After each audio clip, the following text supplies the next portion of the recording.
Hello, dear students. Today it's my pleasure to present you our trainer, Michael Gabriel. Hello, Michael. Hello, Nadezhda. How are you?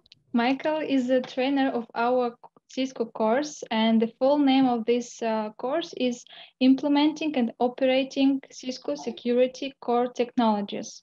Today you will be able to learn more about the specification of this course, about prerequisites, and about our trainer, first of all. So please, Michael, start from presenting yourself, tell us about your experience and your IT background. Sure, Nadezhda. Thank you. So I've been into IT for the last 15 years odd. Since my graduation in electrical engineering, I have been into IT, specifically in the computer networking industry. I've been doing my job revolved around primarily managing and monitoring and configuring, troubleshooting networks. And of course, in due course, I also started learning more about network security, which was also quite an interesting topic.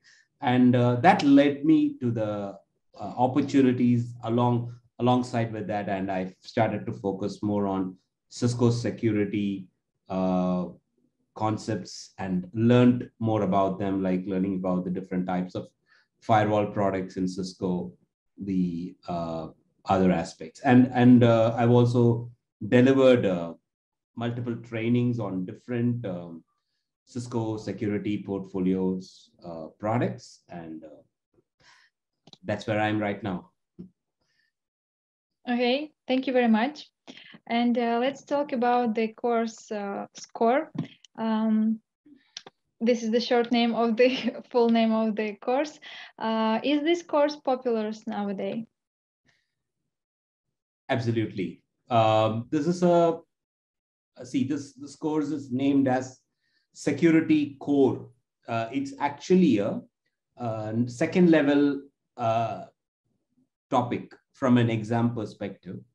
SCOR is the security core paper, which entitles a candidate on completion of the SCOR exam to be validated for taking the CCIE practicals or CCIE lab exam. Normally, earlier it used to be like we had to have a CCIE written, post which we will have to book for the CCIE lab. Now, SCOR is actually one of the CCNP papers in the security domain. One has to complete the SCOR, after which they will be entitled to take the CCIE lab exam directly for security, as well as they will also be able to take one extra additional topic, which can be kind of, what do you say? It would be more like an specific technology that they may want to focus more. So SCOR primarily deals with majority of the or all the technologies surrounding that we have seen in the Cisco security world. And probably this will give kind of taste of what each and every product in Cisco security portfolio does. And maybe then they get interested to learn specifically on a particular course or a particular specialized technology under Cisco security. Mm-hmm. That's the importance of this particular course. What is the demand for such professionals nowadays? Is it high, rising, or maybe low? Well, as I said, the SCOR certification has two benefits. One, it entitles us to directly attempt the CCIE lab exam.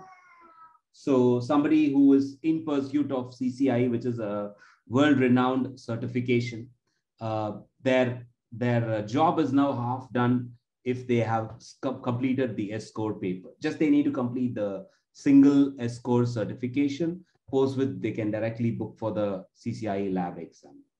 And of course, if that is not there and you still want to certify yourself as a CCNP security professional, you need to mandatorily complete SCOR.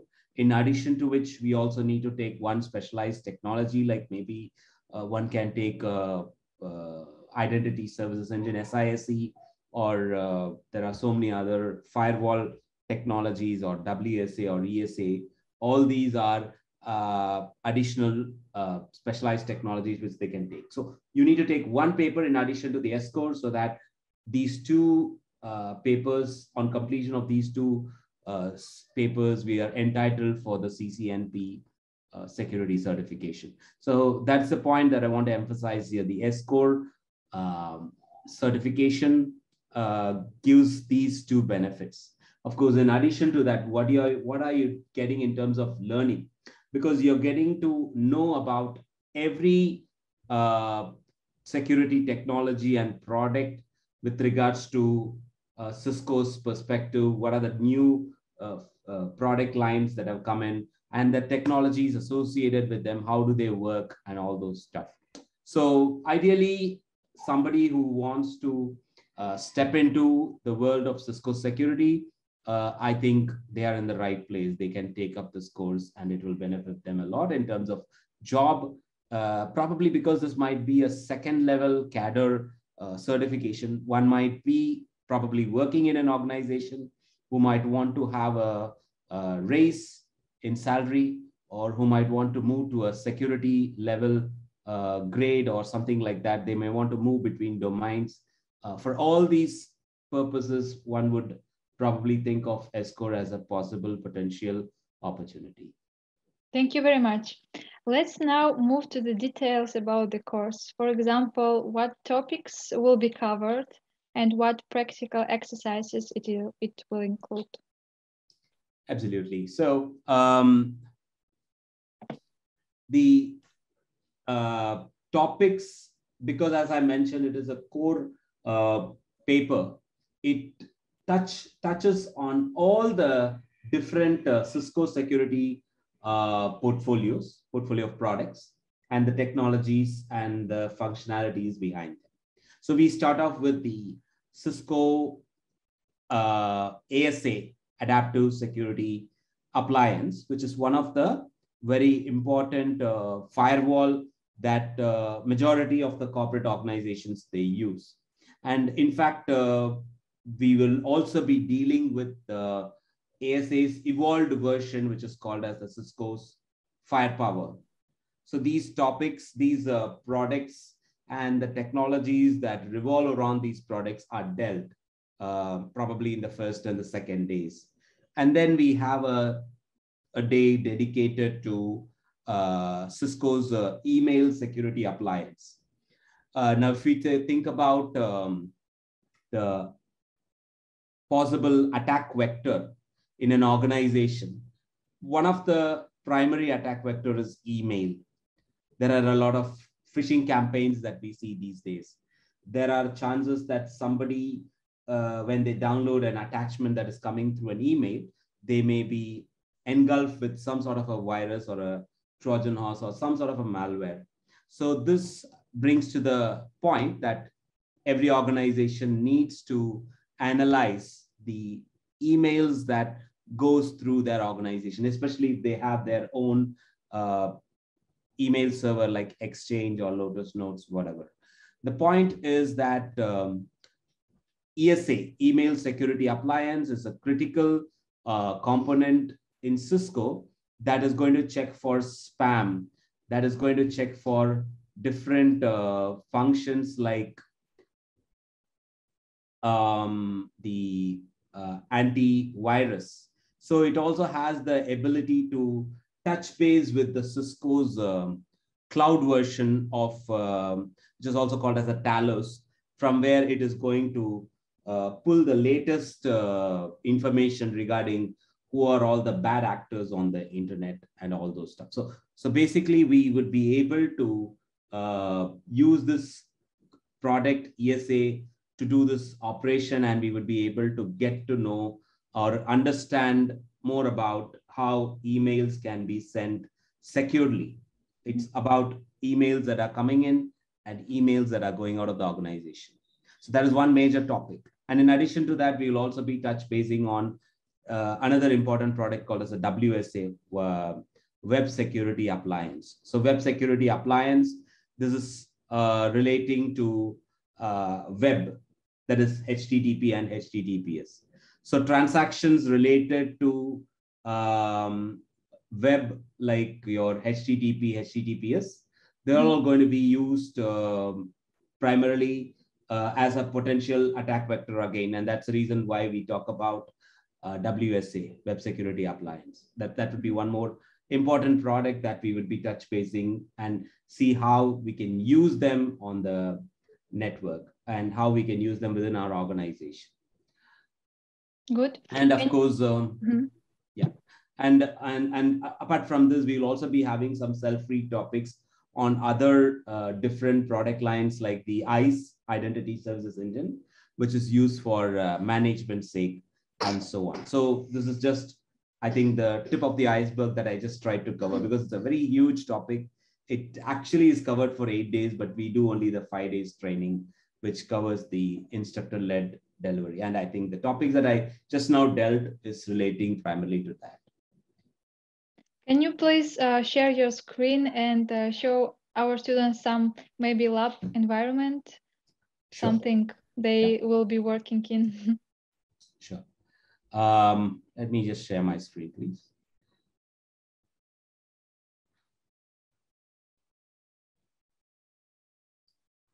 So here we can see the lab. If every student will be getting access to a lab portal, which comes from the Cisco Learning Labs network, and they will just need to access the different labs. So let me just give an example of a basic lab which is relating to the Cisco ASA. So here I just clicked on the access. So we would be having the options to access the different devices. So you can see there is a topology here. This is the topology page. Of course, the devices that we want to access, we just need to click on the respective devices, which will allow us to probably do the configuration and also get access to the GUI of the same portal. Like ASA, we can normally do configuration both on the GUI and the CLI. So our labs will give us access to both the management at the GUI level as well as the CLI level. So let me just see if I can show you that.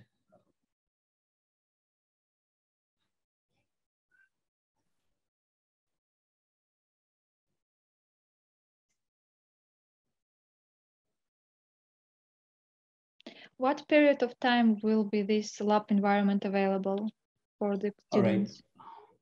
All right. Some of these labs are available only for the period of 5 days, while a part of the lab portion will be available for post the course as well. So I think the students will be receiving a couple of credentials. One credential that they will be using while in the 5 days instructor-led training, and the other set of credentials they will be using while they are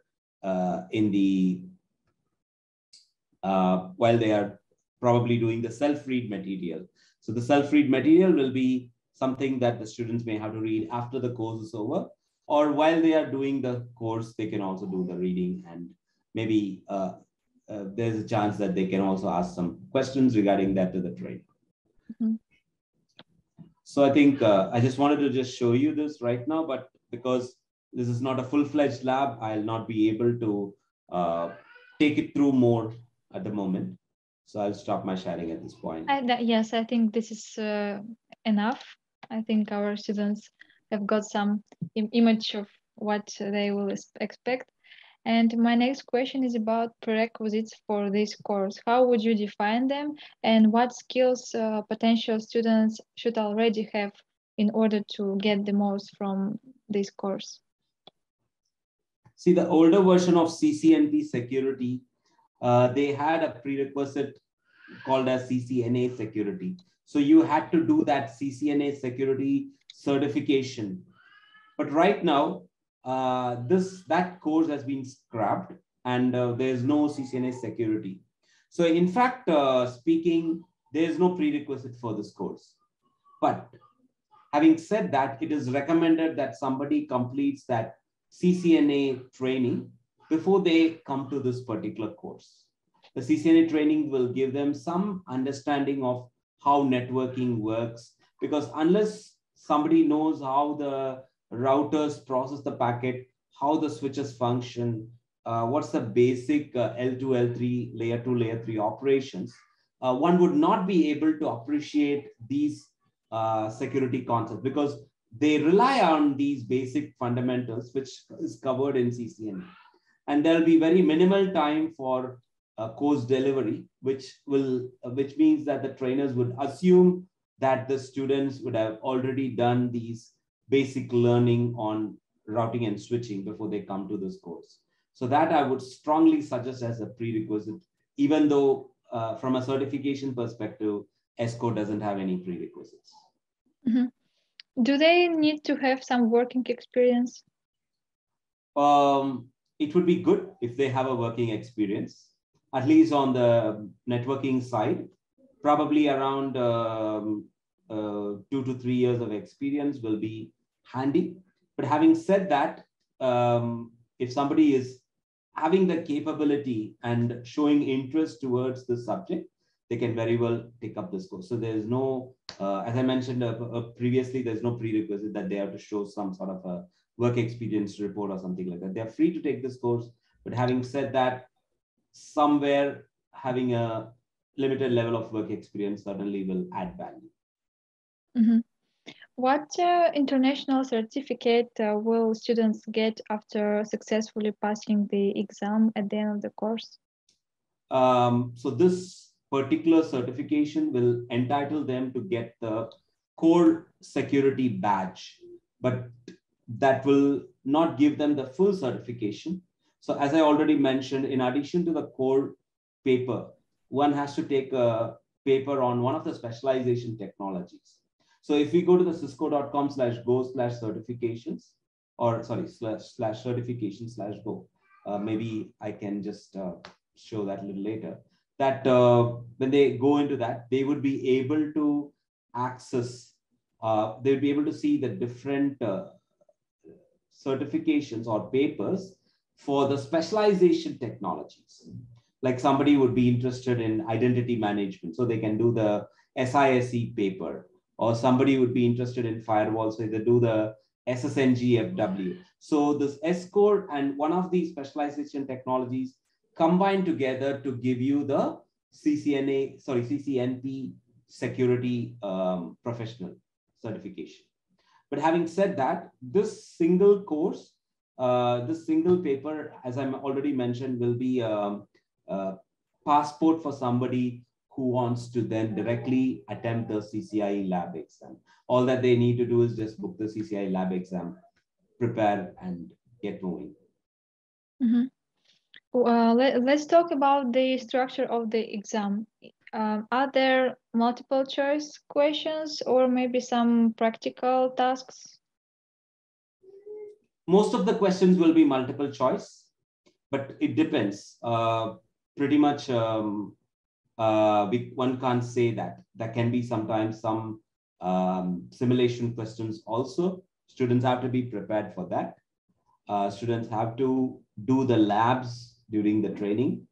They have to do all the labs religiously and with gather knowledge around them, and try to see if a similar simulation question comes, they should be able to attend the same. But having said that, such questions are very minimal in the sense that there'll be 1 or 2 maximum, or sometimes some students may not even get that, but that depends on everybody's list of questions that they get during the exam, which we know we are not, that's something that is confidential. Mm-hmm. Do you remember what was the passing score?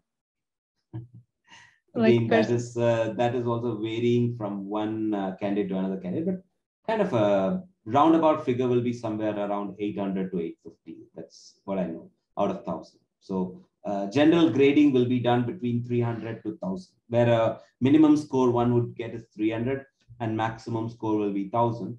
And the passing score will be 800 to 850 somewhere. I remember for doing my CCNP security with the older version, we used to have a score of somewhere around, sometimes it would be even less than that, 790 or, but it won't go beyond, it won't go less than 790 or 80, or it won't go more than 850 or something like that. Mm-hmm. Okay. Okay. Tell please how this certification will help students in their career. So as I already mentioned that prospective candidates for this course probably may have a couple of years of experience in the networking industry, but there can be also people who are new from college who may take this course. So I'm going to answer it in two perspectives. One is, of course, for the experienced guys, and the other one is for freshers who are newly passing out from college after successfully completing their degree. So first, let's talk about experienced candidates. That again depends. Now, are you looking for a role within your organization? You're right now in the NOC team. You may want to move to the security SOC team, that is the Security Operations Center team. Well, this certification will certainly help. Apart from that, maybe one would want to move from a particular domain. This might be based on the organization's requirement. Your organization may say, please take up the certification. So this is all probably something related to the experienced persons. And maybe, who knows, they may get a different job role also, or they may get a new job itself after completing this training, with more emphasis on security products, configuration, installation, etc. For the freshers, for the newly passed out candidates who are taking this course, I would recommend them that they certainly do the CCNA training, which will really help them get the grip of what is networking all about before they directly come in. Because as I mentioned, this course, they have no prerequisites in terms of the certification. But having said that, if they do the CCNA, and along with that, they do the SCOR combination, they can certainly get in to a organization like a security team. They may be part of the security team. They may be part of the SOC team.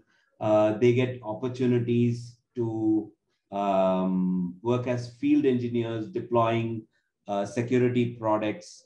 They can work in banking industries, because many banking industries rely on all these different security compliance that they need to be adhered with.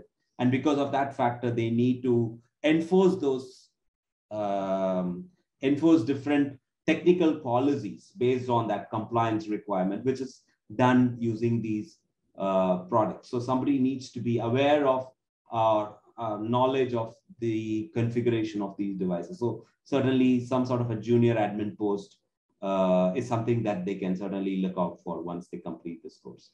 Certainly it was going to be a very handy course.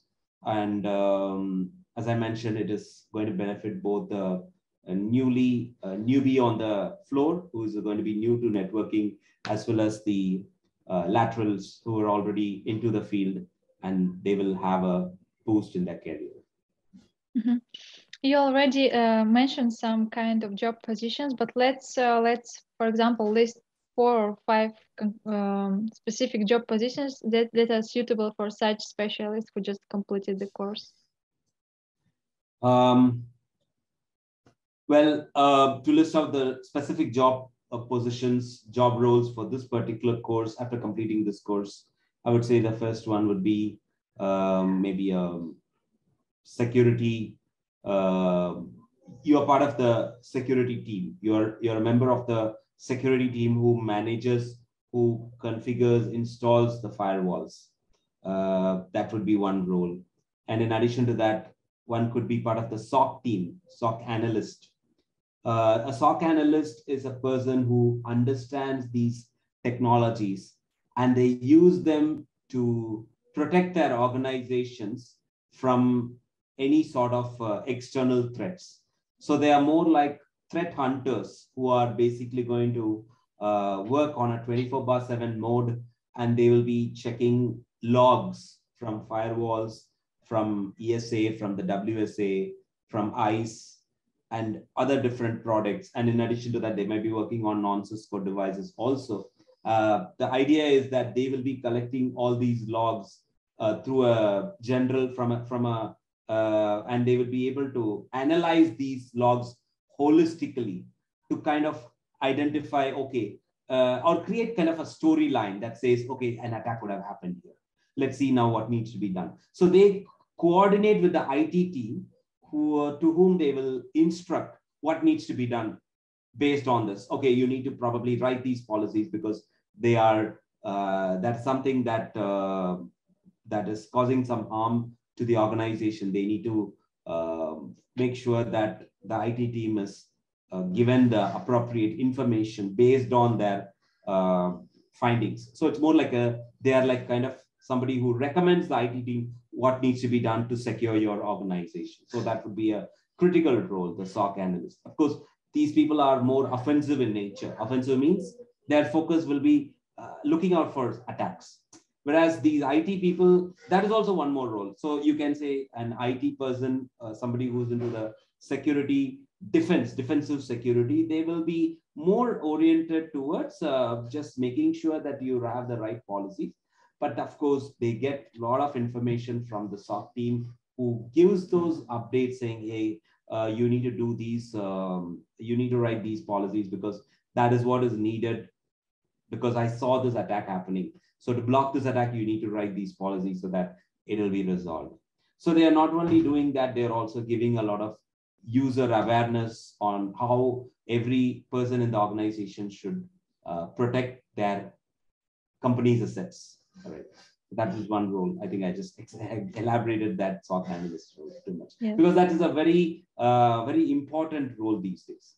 Believe me or not, in another 2 years, SOC analyst role will be literally booming, and we'll see a lot of potential for people with security background because SOC analyst is in the need of the hour. That's one thing. Okay. And as I mentioned, maybe probably one more role will be security protocols tester. You don't know, there are roles where people are expected to work on security protocols and understand them and test them out, whether they are working according to the requirements, or it's more like it's more like a developers and a testers role, all those stuff, but in the field of security. I think when I was talking about CCNA, I was saying network protocol testing. So here the role slightly varies because it is focusing more on security protocols testing. So I think, yeah. Thank you very much. I think everything was very clear, and you showed the importance of security, especially in near future. Okay. Actually, my next question is about your story. Can you share when you were in the beginning of your career, how such a course and certification helped you? Sure. So when I graduated from my college, certifying myself in, degree, getting an electrical engineering degree, I got into an organization that was basically doing a lot of different services. They were a managed service provider team.